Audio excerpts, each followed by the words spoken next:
Good morning, brothers and sisters in Christ. Celebration of the Holy Eucharist today, fourth week of Lent, Tuesday. Let's include in our prayers the following intentions for the Thanksgiving of Richard and Chona Yumul, Ninfa Agapeto Ong, for the eternal repose of the soul of Jose Roman Sr. and Jr., Antonio Iluminada, Juanita and Alejandra, and all poor souls in purgatory.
By the Lord by singing our entrance hymn.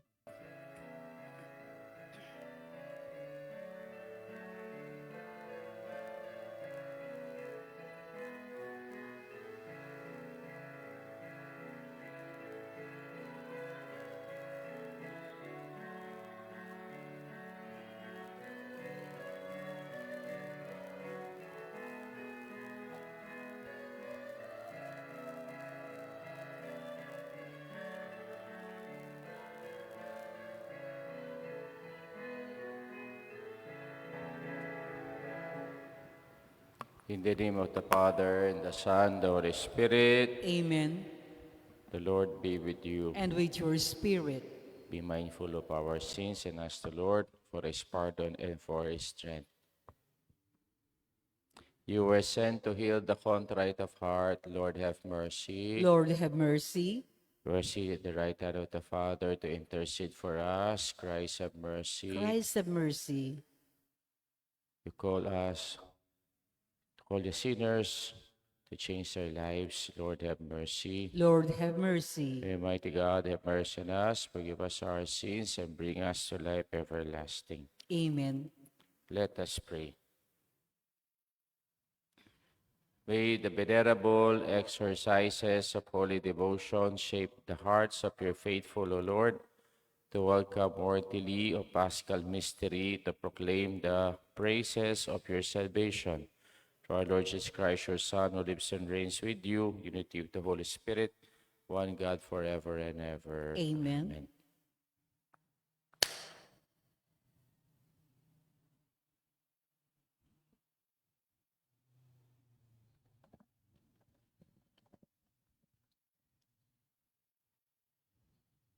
A reading from the book of the prophet Ezekiel.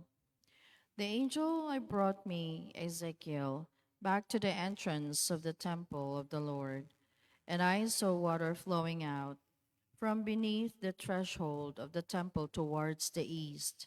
For the facade of the temple was towards the east. The water flowed down from the right side of the temple, south of the altar. He led outside by the north gate and around to the outer gate facing the east, where I saw water trickling from the right side.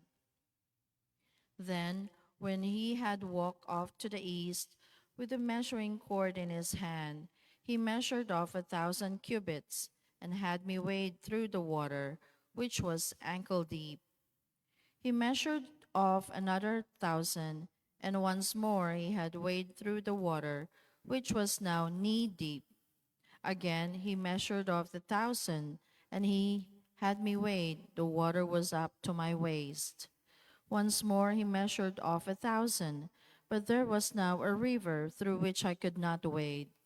For the water had risen so high, it had become a river that could not be crossed except by swimming. He asked me, "Have you seen this, Son of Man?" Then he brought me to the bank of the river, where he had set me. Along the bank of the river I saw very many trees on both sides. He said to me, "This water flows into the eastern district, down upon the Araba, and empties into the sea the salt waters, which it makes fresh wherever the river flows. Every sort of living creature that can multiply shall live, and there shall be abundant fish. For whatever this water comes, the sea shall be made fresh. Along both banks of the river, fruit trees of every kind shall grow. Their leaves shall not fade, nor their fruit fail. Every month they shall bear fresh fruit, for they shall be watered by the flow from the sanctuary. Their fruit shall serve for food, and their leaves for medicine." The word of the Lord. Thanks be to God.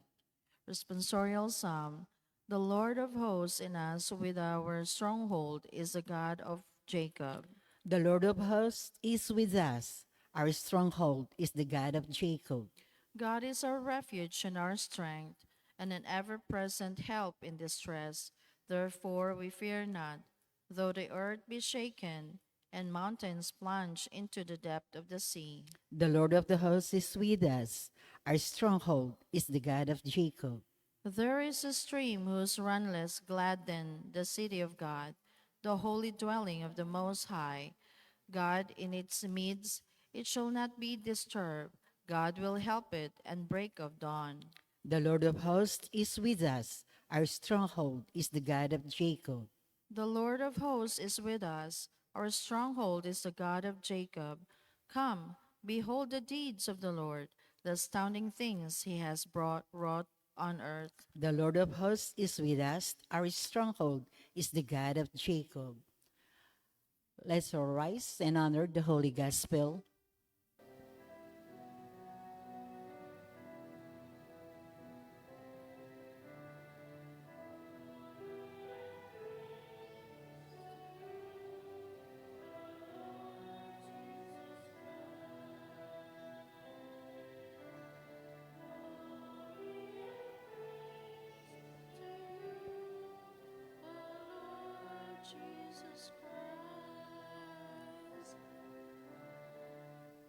A clean heart create for me, O God. Give me back the joy of your salvation.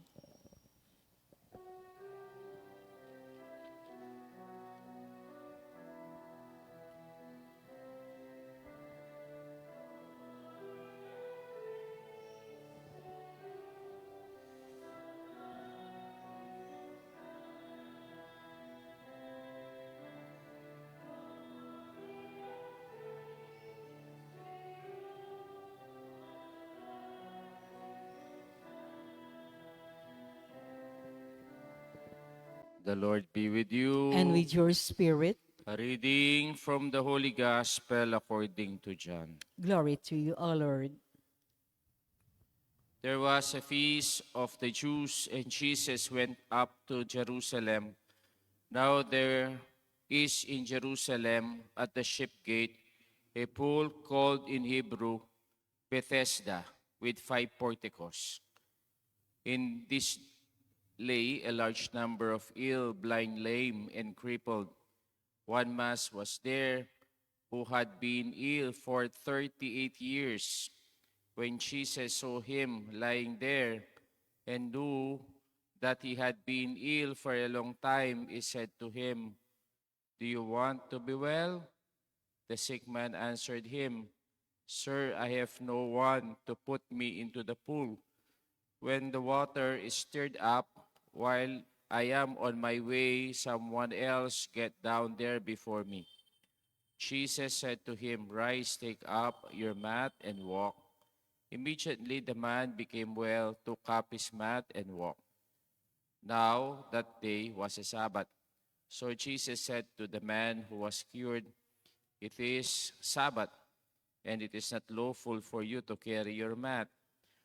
He answered them, "The man who made me well told me, 'Take up your mat and walk.'" And they asked him, "Who is the man who told you, 'Take it up and walk'?" The man who was healed did not know who it was, for Jesus slipped away, since there was crowd there. After this, Jesus found him in the temple area and said to him, "Look, you are well. Do not sin anymore, so that nothing worse may happen to you."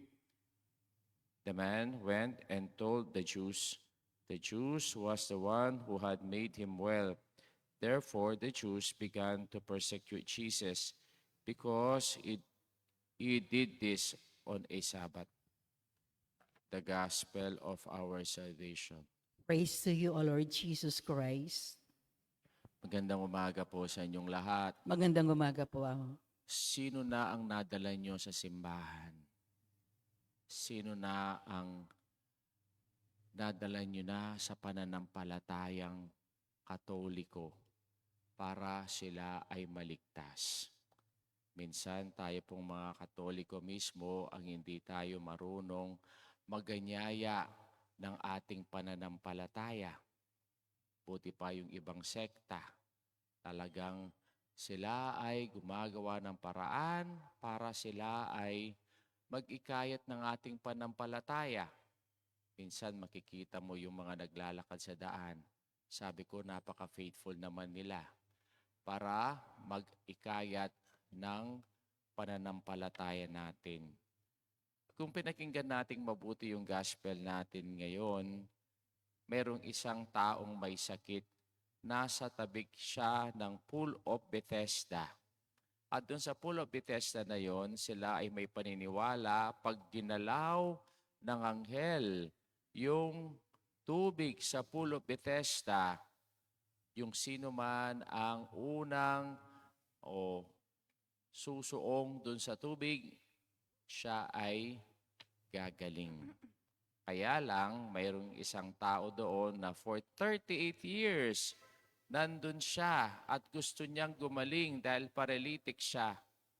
Pero bago siya makapunta doon sa ilog o doon sa Pool of Bethesda para siya'y gumaling, may nauna na sa kanya. Kung nga naman, imaginein mo, paralytic ka, siguro, gagapang niya mo, no? Crawling, no? On the floor para makapunta lang dun siya dun sa pool. O, syempre, yung ibang mas malakas sa kanya, may mauuna. Kaya lang, ang sabi ng Panginoon sa kanya, when Jesus saw him lying there and knew that he had been here for a long time, he said to him, "Do you want to be well?" And the sick man answered him, "Sir, I have no one to put me into the pool when the water is stirred up. While I'm on my way, someone else gets down there before me." And our Lord said to him, "Rise, take up your mat, and walk." No? Kaya po, napaka-importante nung ginawa ng ating Panginoon dito. Kasi sinasabi niya, ito yung mga taong dapat dapat miligtas. Tama ba yung sa Tagalog ko? O, kaya po, itong mga taong ito, na dapat sila din ay maliligtas, pero walang nagganyaya sa kanila, walang nag-akay sa kanila, walang nagturo sa kanila. Kaya ito po yung sinasabi sa atin ng Panginoon dito sa ating Ebanghelyo. Minsan po, itong magpamilya, sila ay nasa harapan ng pintuan ni San Pedro. Pagkatapos yung nanay, yung anak, sila'y nakapasok. Pero yung asawa hindi. Tinanong ni San Pedro, bakit ang asawa mo nakapasok? Tapos itong mga anak mo nakapasok. Bakit ikaw ay hindi? Kasi po hindi nila ako niyayaya para magsimba. Kasi hindi nila ako niyayaya para sa gawain sa Panginoon. Kaya ganun po. Tayo kaya sa buhay natin bilang isang Kristiyano, nakakapagyaya kaya tayo para sa kaligtasan ng ibang tao. Baka ang tagal na natin silang kaibigan, katagal na natin ng kapitbahay, katagal na natin kasama sa bahay, pero sila mismo ay hindi maliligtas kasi hindi natin naakay para sa kaligtasan sa Diyos.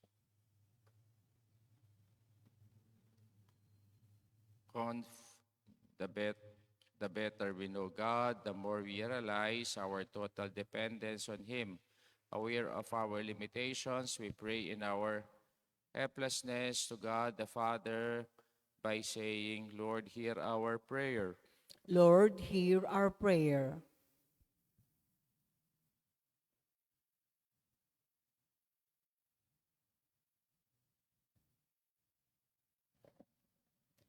That the leaders of the church may give their lives unsparingly in the service of Christ, let us pray to the Lord. Lord, hear our prayer. Prayer. That we may have the generosity of heart to offer ourselves and grow in our need to follow Christ, who is meek and humble of heart. Let us pray to the Lord. Lord, hear Lord, our hear prayer. our prayer. That we may have true spirit of humility in our dealings with the poor and the oppressed, and that we may recognize the presence of Christ in them. Let us pray to the Lord. Lord, hear our prayer. That the sick may find love and support from those who care for them, Let us pray to the Lord, Lord, hear our prayer. that those who have gone ahead of us may be united with God in his kingdom. Let us pray to the Lord. Lord, hear our prayer. prayer.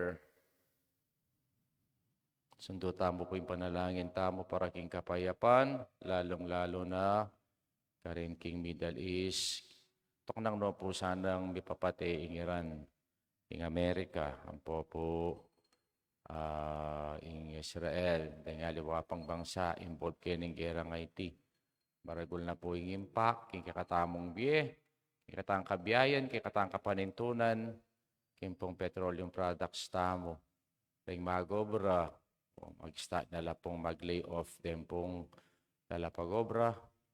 Bulim pong kaniting maragul adagok na nininggerang megawang IT. Sana bika kapayapan na king yato, panalangin tala king Ginoo. Lord, hear our prayer.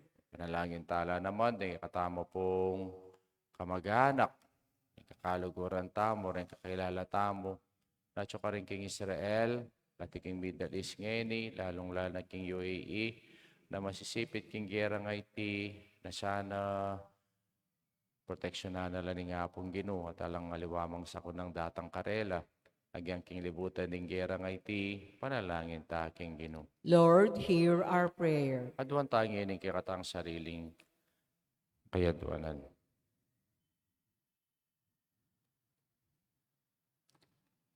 God of mercy, free your people from sin and restore joy to our lives. May we welcome worthily the Paschal mystery and proclaim the praises of your salvation. We ask this through Christ, our Lord. Amen. Amen.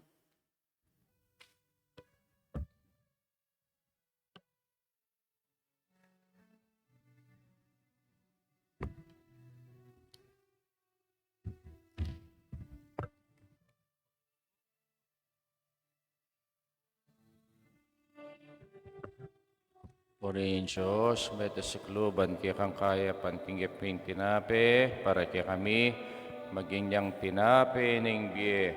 Purihin Diyos, kapilan man.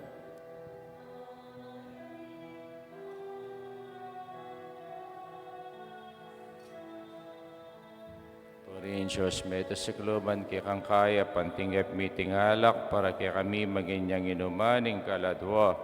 Purihin Diyos, kapilan man.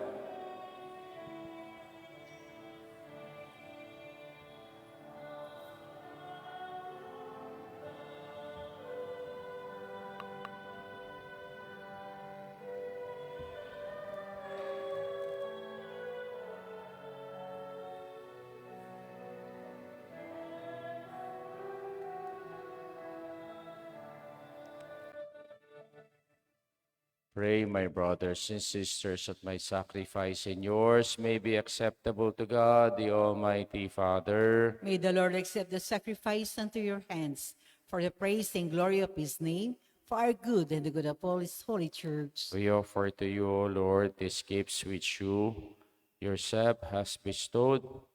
May they attest to your care as Creator. For this, our mortal life, and effect us the healing that brings us immortality through Christ our Lord. Amen. The Lord be with you. And with your spirit. Lift up your hearts. We lift them up to the Lord. Let us give thanks to the Lord our God. It is right and just. It is surely right and just, our duty and our salvation, always and everywhere to give you thanks, Lord, Holy Father, Almighty and eternal God. For you have given your children a sacred time for the renewing and purifying of their hearts, that freed from disordered affections, they may so deal with the things of the things passing world, as to hold rather to the things that eternally endure. And so, with all the angels and saints, we praise you, as without end we acclaim. Holy, Holy, holy, holy, O Lord God of hosts, heaven and earth are full of your glory. Hosanna in the highest. Blessed is he who comes in the name of the Lord. Hosanna in the highest. You are holy indeed, the fount of all holiness. Make holy, therefore, these gifts, we pray, by sending down your Spirit upon them like the dew fall. so that they may become for us the body and blood of our Lord Jesus Christ. At the time he was betrayed and entered willingly into his passion, he took bread, giving thanks, broke it, gave it to his disciples, saying, "Take this, all of you, and eat of it, for this is my body, which will be given up for you."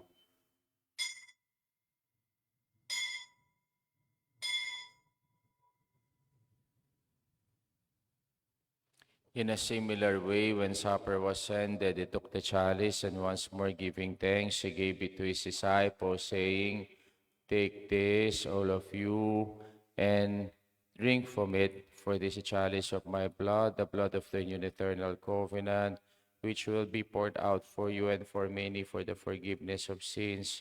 Do this in memory of me."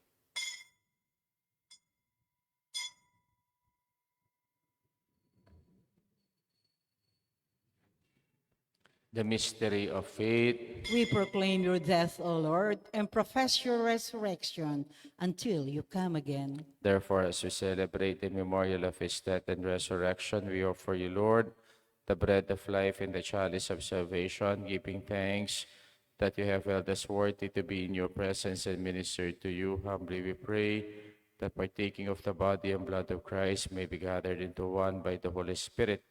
Remember, Lord, your church is spread throughout the world and bring her to the fullness of charity, together with Leo, our Pope, Florentino, our Bishop, and all the clergy. Remember also our brothers and sisters who have fallen asleep in the hope of the resurrection, and all who have died in your mercy. Welcome them into the light of your face.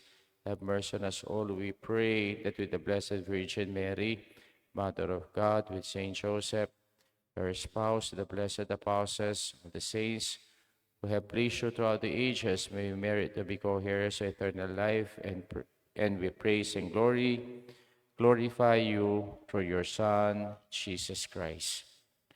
Through him, with him, and in him, O God, Almighty Father, in the unity of the Holy Spirit, all glory and honor is yours forever and ever. Amen. Amen. Amen. We now pray the Lord's Prayer. Our Father, Our who art Father, in who art in heaven, heaven, hallowed be hallowed thy be thy name. name. Thy kingdom come, thy will be done on earth as it is in heaven. Give Give us us this today day our daily bread, bread, and and forgive us our forgive us our trespasses, trespasses, as we forgive those who trespass us, against us. and lead us And lead not us into not into temptation, temptation, but but deliver deliver us from us. evil. Amen. Amen. Deliver us, Lord, we pray, from every evil. Gracious, we grant peace in our days, that by the help of your mercy we may be always free from sin and safe from all distress, as we await the blessed hope and the coming of our Savior, Jesus Christ. For the kingdom, the power, and the glory are yours, now and For Jesus forever. Christ has said to your apostles, "Peace I give you, and my peace I leave you. Look not on our sins, but on the faith of your church, and graciously grant her peace and unity in accordance with your will, who live and reign forever and ever." The Amen. peace of the Lord be with you always. And with your We spirit, now, we now give the peace to each other. Peace be with you, peace be with you. Lamb of God, you take away the sins of the world, have mercy on us.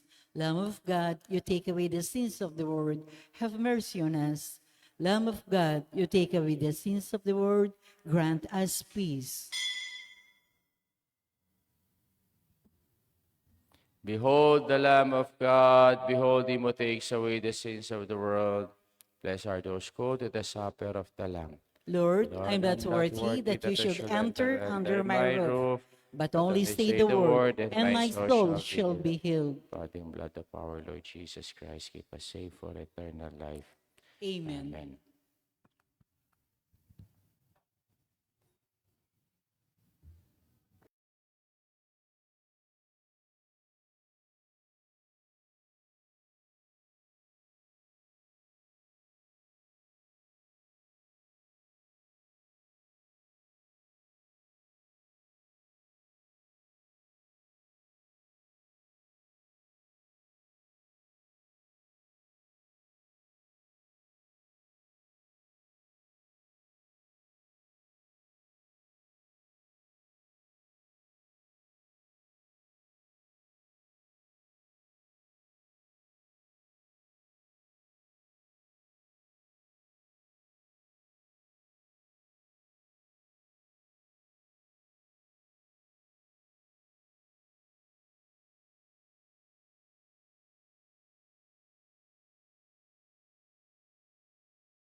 Let us pray.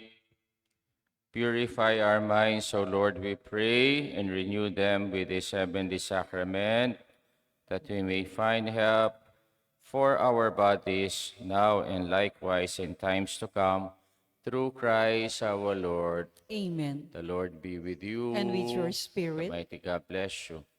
The Father, the Son, and the Holy Spirit. Amen. Our Mass been offered. Let us go in peace and to love and to serve the Lord. Thanks be Thanks to God. be to God. O maya payabak po kayo. Maya payabak po.